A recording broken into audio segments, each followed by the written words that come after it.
नमस्कार साथियों, आप सभी का स्वागत करता हूं आपके YouTube channel I on target में। साथियों, जैसा कि आप सभी को पता है कि हम अपनी क्लास 21 तारीख से शुरू करने वाले थे, लेकिन बीच में हमारा स्वास्थ्य खराब हो जाने के कारण हम समय से शुरू न कर पाए। इसके लिए मैं क्षमा प्रार्थी हूं। साथियों, आज हम हिंदी भाषा से शुरुआत करते हैं। हिंदी भाषा का पहला टॉपिक है भाषा और उसका स्वरूप। इसके अंतर्गत आज हम अपने टॉपिक पे बात करेंगे। साथियों, सबसे पहले अगर हम बात करते हैं भाषा की, तो भाषा में आप भी जानते हो कि जो मनुष्य के द्वारा व्यक्त वाणी ही भाषा होती है। जैसे कि हम मान लो किसी से कुछ कह रहे हैं, वही भाषा है। दूसरे शब्दों में जिन ध्वनि चिन्हों द्वारा, जैसे कुछ ध्वनि चिन्हों का भी हम प्रयोग करते हैं, जिन जिन जिन ध्वनि चिन्हों द्वारा मनुष्य जो होता है परस्पर विचार विनिमय करता है, मतलब एक दूसरे से अपनी बात को कहता है, उसको भी हम भाषा कहते हैं। साथियों, प्रत्येक देश में भाषा के 3 रूप मिलते हैं। जैसे कि मैंने बताया कि कोई भी देश हो, हर देश में भाषा के 3 रूप मिलते हैं। नंबर 1 होता है बोलियां, नंबर 2 होता है परिनिष्ठित भाषा, जिसको हम मानक भाषा कहते हैं, नंबर 3 होती है राष्ट्रभाषा, इसको हम राजभाषा भी कहते हैं। साथियों, पहले हम बात करते हैं बोलियों की। बोलियों में बोलियां से मतलब हम ये कह सकते हैं कि इसे क्षेत्रीय भाषा की बोली कहते हैं। जैसे आप भी जानते हो कि हर देश में चाहे जो भी होता है, हर क्षेत्र की थोड़ी अपनी कुछ बोलियां होती हैं। बोली भाषा का वह रूप है जिसे साधारण रूप से हम घरों में प्रयोग करते हैं। जैसे हम घरों में अपने बच्चों से, अपने माता पिता से या अपनी क्षेत्र की संबंधित बोली जो भी बोलते हैं, इस संबंध में जैसे एक कहावत भी है कि 3 कोस पे पानी बदले 4 कोस पे बानी। आपने ये कहावत सुनी होगी। तो इससे ये मतलब होता है कि बात वही होती है, लेकिन उसका कहने के जो शब्दों का जो चयन होता है, उनका जो क्या कहते हैं कि शब्दों का चयन वो अलग होता है, लेकिन उसका अर्थ वही होता है। तो इस तरह से दोस्तों, भारत में लगभग 600 बोलियां बोली जाती हैं। भारत में लगभग 600 बोलियां बोली जाती हैं। और साथियों, मैं एक बात और बताना चाहूँगा कि कुछ किताबों में 600 बोलियां लिखी होती हैं और कुछ में जो है 650 भी लिखा होता है। साथियों, अब हम बात करते हैं हमारी दूसरी भाषा परिनिष्ठित भाषा, जिसको हम मानक भाषा भी कहते हैं। साथियों, मुझे जैसा कि याद है कि 2017 के टेट परीक्षा में एक इस तरह का प्रश्न आया था और ये प्रश्न कोर्ट भी गया था। इसमें ऐसा था ना कि ये उसमें परिनिष्ठित भाषा का पूछा गया था कि ये मानक भाषा है या व्याकरणिक भाषा है। तो इस संबंध में आपको बहुत अच्छे से समझना है। साथियों, परिनिष्ठित भाषा को ही हम मानक भाषा कहते हैं। परिनिष्ठित इस भाषा को मानक भाषा भी कहते हैं। ये भाषा व्याकरण निष्ठ होती है, मतलब व्याकरण से युक्त होती है। इस भाषा का प्रयोग जैसे शिक्षा है, राजकाज है, पत्रकारिता है, साहित्य है आदि में किया जाता है। अंग्रेजी में इसे स्टैंडर्ड लैंग्वेज भी कहते हैं। साथियों, जैसे कि एक बार मैं फिर से बताना चाहूँगा आपको, जो परिनिष्ठित भाषा है इसी को मानक भाषा भी कहते हैं। इसको इसका प्रयोग शिक्षा में, साहित्य में और राजकाज में, पत्रकारिता में इस भाषा का ही प्रयोग किया जाता है। अब हम बात करते हैं राष्ट्रभाषा। राष्ट्रभाषा में राष्ट्रभाषा को राजभाषा भी कहते हैं। साथियों, सामान्यतः राष्ट्रभाषा एक देश की संस्कृति का महत्वपूर्ण हिस्सा होती है, जिसे संपूर्ण राष्ट्र के भाषा कार्यों में प्रमुखता से प्रयोग में लाया जाता है, अर्थात इस भाषा का प्रयोग किया जाता है। इस भाषा का प्रयोग जितने राष्ट्रीय क्षेत्र हैं, जितने भी राष्ट्रीय क्षेत्र होते हैं, इस भाषा का प्रयोग जो है प्रमुखता रूप से किया जाता है। हिंदी राजभाषा है, ना कि राष्ट्रभाषा। साथियों, कहीं कहीं क्वेश्चन बन सकता है, आपको देखने को मिल सकता है। मान लो उसने पूछ लिया कि हिंदी जो है राष्ट्रभाषा है, हिंदी जो है राष्ट्रभाषा है या राजभाषा है। तो आप सभी को ध्यान रखना है, हमें ये राष्ट्रभाषा नहीं करना है, जबकि हमें ये राजभाषा को सही टिक करना है। तो इस चीज का भी हमें ध्यान रखना है। कहीं कहीं पर कुछ प्रश्न पत्रों में ये चीज पूछी गई है हम लोगों को कंफ्यूज करने के लिए कि हिंदी राष्ट्रभाषा है कि हिंदी राजभाषा है। छोटी छोटी चीज़ें हमको कंफ्यूज कर देती हैं, जबकि है इसमें कुछ नहीं, समझने का फेर है। लेकिन हिंदी राष्ट्रभाषा ना होके हमारी राजभाषा है। और आप भी जानते हो, हमारी ये जो हमारी राष्ट्रभाषा है, संविधान के अनुच्छेद 343 में इसका जिक्र है। इसके तहत जो हमारी देश की जो राजभाषा है, हिंदी है। अब साथियों, हम बात करते हैं कि भाषा जो है परंपरागत तथा अर्जित दोनों तरह की होती है।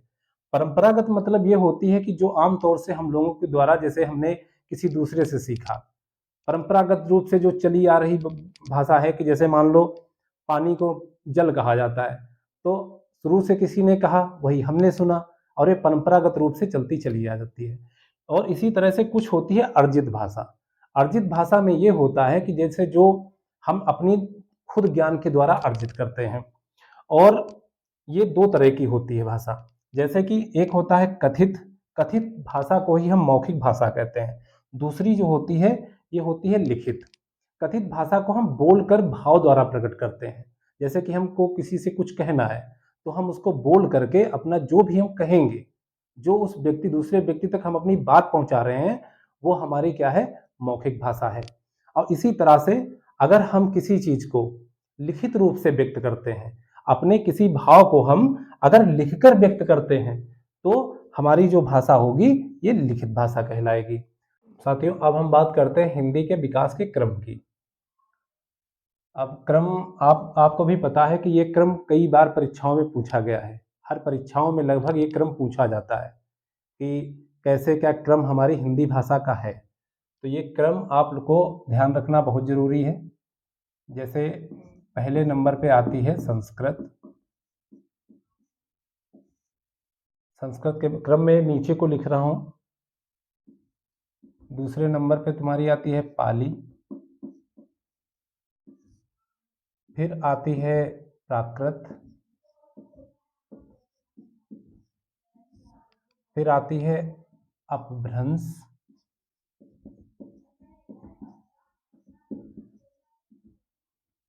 फिर आती है हिंदी। अब सॉरी, अवहट।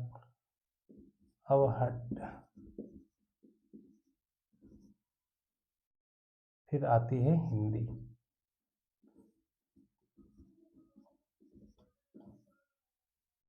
अब साथियों, आप सभी को बताना चाहूंगा कि जो इनसे भी कुछ इसके अंदर से प्रश्न बनते हैं। जब हम कोई बड़ी परीक्षा में बैठते हैं, तो जैसे मान लो यूपी टेट है, सुपर टेट है, इन परीक्षाओं में तो खैर नॉर्मल रूप से इसका क्रम ही पूछा जाता है। लेकिन कभी कभी कुछ इस क्रम से भी प्रश्न बन जाते हैं। जैसे कि अगर आपसे पूछा जाए कि संस्कृत का सर्वप्रथम प्रयोग कहाँ पे किया गया, या संस्कृत का प्रयोग सर्वप्रथम कहाँ हुआ, तो ये आपको ध्यान रखना है। संस्कृत का सर्वप्रथम प्रयोग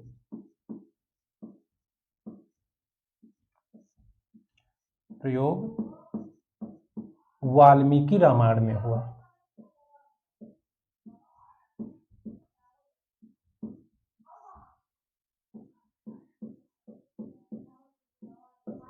वाल्मीकि रामायण में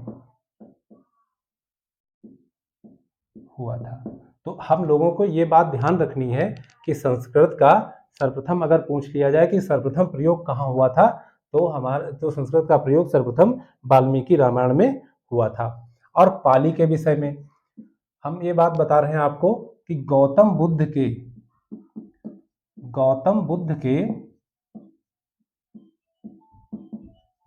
के जितने भी उपदेश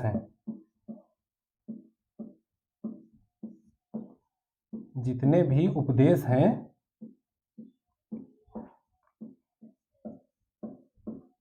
वह पाली में है, वह पाली भाषा में है,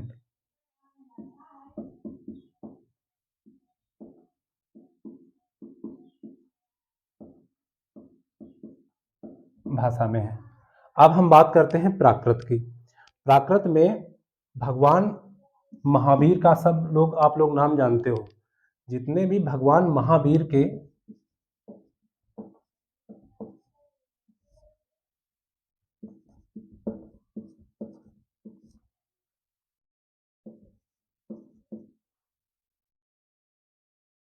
भगवान महावीर के सभी उपदेश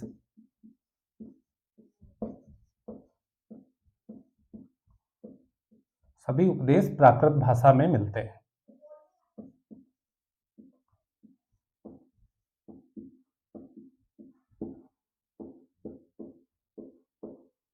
तो ये चीजें, 3 चीजें हो गई। जैसे संस्कृत का सर्वप्रथम प्रयोग वाल्मीकि रामायण में हुआ।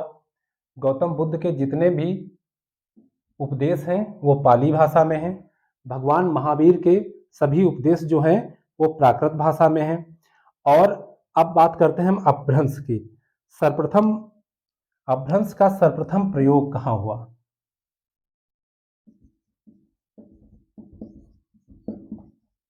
अपभ्रंश का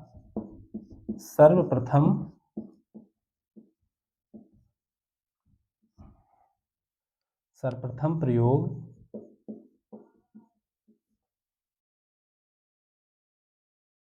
पतंजलि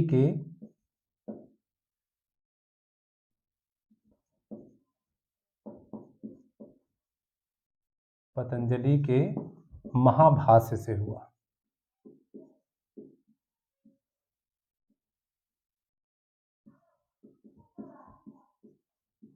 आप सभी लोग साथियों जानते हो कि अपभ्रंश जो भाषा का है, अपभ्रंश का सर्वप्रथम प्रयोग जो पतंजलि ऋषि थे उनकी जो रचना है महाभाष्य, उसमें सर्वप्रथम जो है अपभ्रंश भाषा का जिक्र मिलता है। साथियों अब एक इसी के अंतर्गत और पॉइंट आता है, जो हमारी हिंदी भाषा का जन्म हुआ है,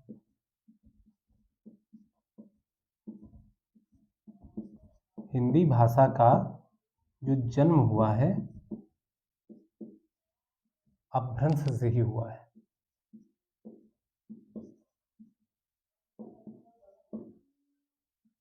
अपभ्रंश से हुआ है।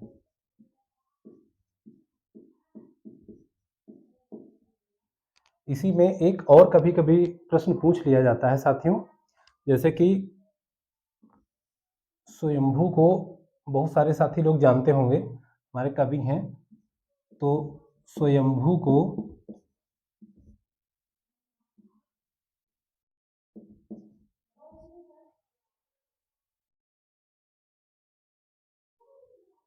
अपभ्रंश का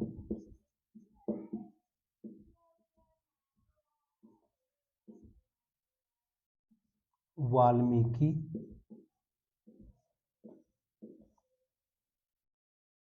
कहा जाता है।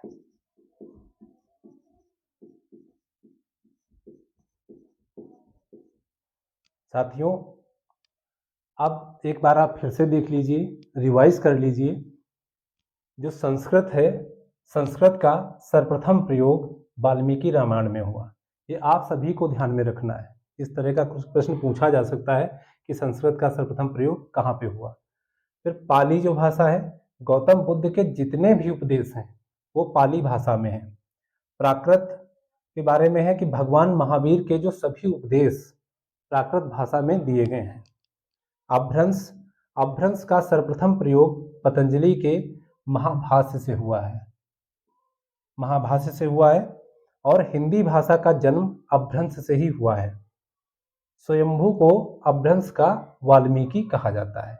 तो साथियों इस तरह से ये कुछ पॉइंट्स थे जो कि हमारे हिंदी के विकास के क्रम में थे, और इसके आगे हम कल आपको हिंदी की उपभाषाओं के बारे में बताएंगे। आप सभी लोग ऐसे ही जो मुख्य पॉइंट हैं इनको आप नोट भी कर सकते हैं, और इन्हीं से जो भी अगर हिंदी भाषा के विकास की बात आएगी या हिंदी के इतिहास की बात आएगी, आपको सारे क्वेश्चन यहीं से मिलेंगे। इसलिए साथियों आप सभी लोग अब ये वाला आप इसका स्क्रीनशॉट आप ले सकते हैं, मैं किनारे हो रहा हूँ, और कल हम हिंदी की उपभाषाओं तथा बोलियों के बारे में अगली क्लास में बात करेंगे। अगर आपको क्लास अच्छी लगी हो तो आप कमेंट करके हमको ज़रूर बताना, और कल मिलते हैं अगली क्लास में। धन्यवाद।